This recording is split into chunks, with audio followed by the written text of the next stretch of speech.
Om Swastiastu. Assalamualaikum warahmatullahi wabarakatuh. Salam sejahtera untuk kita semua. Shalom, Namo Buddhaya. Salam harmoni. Perkenalkan, saya Nipandika Dewi Sudiartini dari mahasiswa dari program studi pendidikan guru sekolah dasar di Universitas Pendidikan Ganesha. Di sini saya akan menjelaskan tentang mata kuliah Trita Karana yang diampu oleh dosen Dr. Imade Pageh M. Hum. Nah, saya merupakan perwakilan dari kelompok 4 akan mempresentasikan tentang Trita Karana, yaitu kebahagiaan berbasis 5W dan 6Sa dan 3 pilar kebahagiaan. Sebelumnya kita ketahui bahwa Trita Karana adalah 3 penyebab kebahagiaan yang terdiri dari yang pertama, parhyangan, yaitu hubungan manusia dengan Tuhan, yang kedua, pawongan, hubungan manusia dengan manusia, dan yang ketiga, palemahan, hubungan manusia dengan alam lingkungan.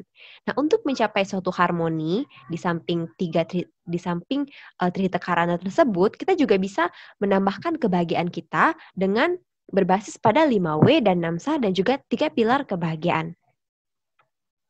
Yang pertama, ke gaya hidup. Gaya hidup seseorang adalah pola tingkah laku sehari-hari yang dipengaruhi oleh motivasi yang bersumber dari diri sendiri maupun dari luar diri seseorang. Nah, gaya hidup sederhana dan tetap bahagia dengan menjalankan Trita Karana dan dibarengi dengan 5W, 6Sa, dan juga 3 pilar utama kebahagiaan. Lalu apa sih itu 5W, 6Sa, dan juga 3 pilar utama kebahagiaan? Kita simak presentasi berikut ini. Yang pertama adalah 5W. 5W merupakan standar minimum kesejahteraan. Yang pertama ada istilahnya waras, yaitu mampu memenuhi kebutuhan kesehatan fisik maupun non-fisik. Kemudian ada warak, yaitu mampu memenuhi kebutuhan pangan yang bergizi. Kemudian yang ketiga, wastra, mampu memenuhi kebutuhan sandang atau pakaian yang layak pakai. Yang keempat ada wisma, yaitu mampu memenuhi kebutuhan papan atau perumahan yang sehat dan wajar. Dan yang kelima, wasita, atau mampu memenuhi kebutuhan pendidikan dan seni budaya. Tentunya dalam kita mencapai standar minimum kesejahteraan, kita harus mampu dalam mendapatkan 5W ini. Nah, 5W ini tidak haruslah sesuai dengan yang di zaman-zaman kita sekarang bagaimana seseorang itu harus hidup mewah, tidak. Namun 5W ini asalkan kita sudah memiliki kesehatan fisik, asalkan kita sudah memenuhi makanan kita, mampu kita diberikan nutrisi, kemudian kita sudah memiliki pakaian, memiliki rumah dan juga dapat pendidikan dan juga seni budaya, maka kita sudah memenuhi secara minimum kesejahteraan tersebut. Jadi, sebagai manusia, kita harus mampu hidup sederhana dari 5W tersebut. Tidaklah kita harus loyal atau tidaklah kita harus banyak sekali meminta sesuatu yang mewah. Tapi sebisa mungkin kita wujudkan standar minimum kesejahteraan 5W ini dari hal-hal yang sederhana. Jadi selagi kita sudah dapat menikmati 5W tersebut, maka itu sudah merupakan kesejahteraan. Dan kaitannya dengan Trita Karana, mengapa kita harus memiliki hubungan harmonis dengan Tuhan, manusia, dan palemahan? Karena komponen 5W ini sangat terkait. Semuanya 5W ini pasti berasal dari Tuhan.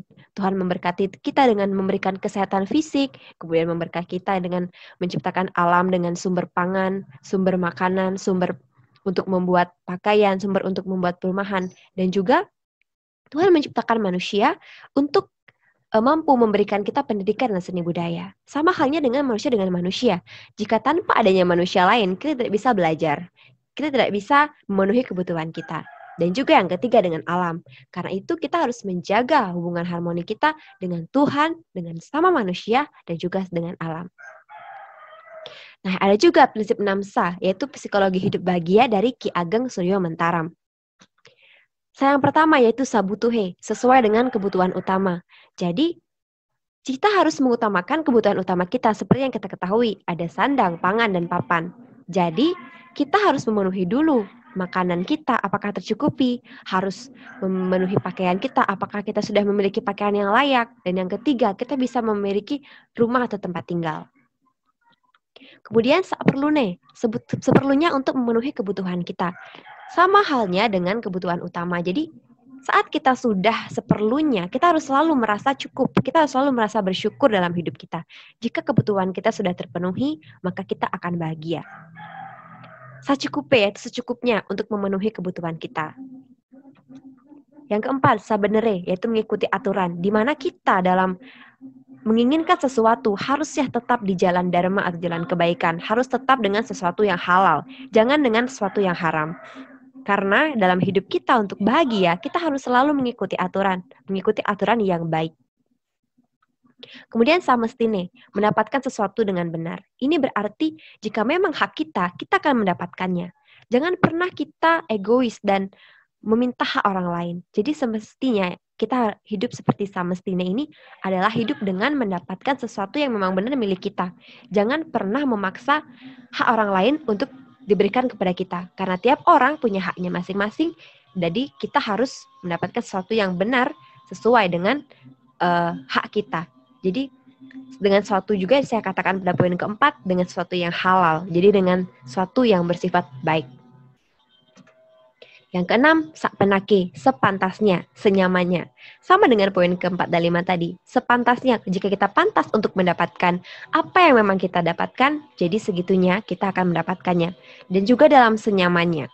Jadi prinsip psikologi hidup bahagia dari Ki Ageng Suryo Mentaram ini adalah bagaimana mengajarkan kita untuk selalu bersyukur dan selalu merasa terpenuhi dalam kebutuhan kita. Jadi untuk memenuhi kebutuhan kita juga perlu adanya kerja keras dan juga tetap semangat selalu menjalani hidup. Dan yang paling penting kita harus selalu berdoa kepada Tuhan. Kemudian ada hasil penelitian psikologi sosial menyebutkan ada 3 pilar utama kebahagiaan seseorang. Yang pertama, having a good family life. Jadi memiliki kehidupan keluarga yang baik. Jadi kebahagiaan kita yang utama, yang dalam lingkup yang paling kecil adalah keluarga. Keluarga adalah salah satu bagian terpenting dalam menentukan kebahagiaan sebuah pernikahan. Pernikahan dalam bahasa Sanskerta disebut karune, yang berarti cinta kasih. Keluarga inti terdiri dari ayah, ibu, dan anak. Modal bahagia dalam kehidupan keluarga adalah yang pertama, keluarga yang rukun, tidak bertengkar, baik dan damai. Dan yang kedua, memiliki suputra. Suputra ini berarti adalah seorang anak yang suka berbuat baik atau satya, berbuat bijak atau dharma, kasih sayang atau prema, damai atau santih, dan tidak menyakiti atau ahimsa.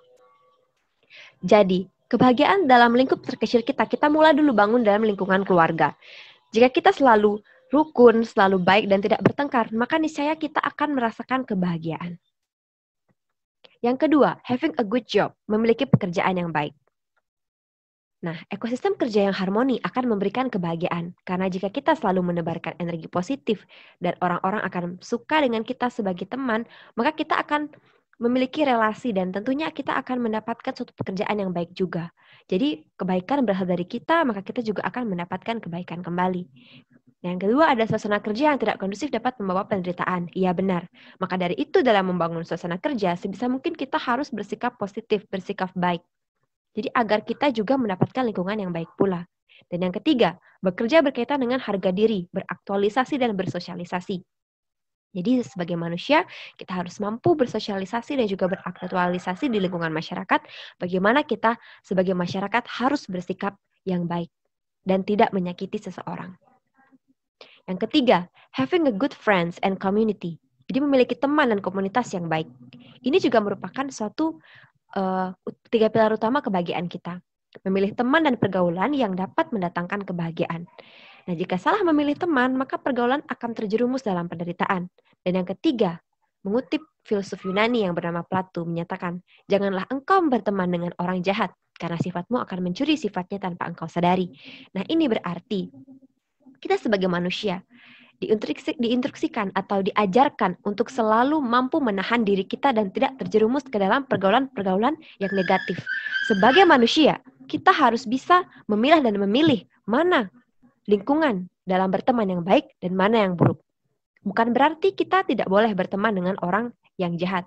Tapi di sini kita harus kembali pada diri kita sendiri. Bagaimana kita dalam lingkungan pertemanan itu selalu baik dan tidak terjerumus ke hal-hal yang negatif. Nah, sekian presentasi dari saya sebagai anggota perwakilan kelompok 4. Mohon maaf apabila ada kesalahan dan terima kasih untuk Bapak dosen atas kesempatan Anda berikan sehingga kami di sini mampu memberikan sebuah materi dan tentunya materi tersebut akan sangat bermanfaat untuk kita semua. Terima kasih saya ucapkan. Saya tutup dengan Paramasanti. Om Santi Santi Santi Om.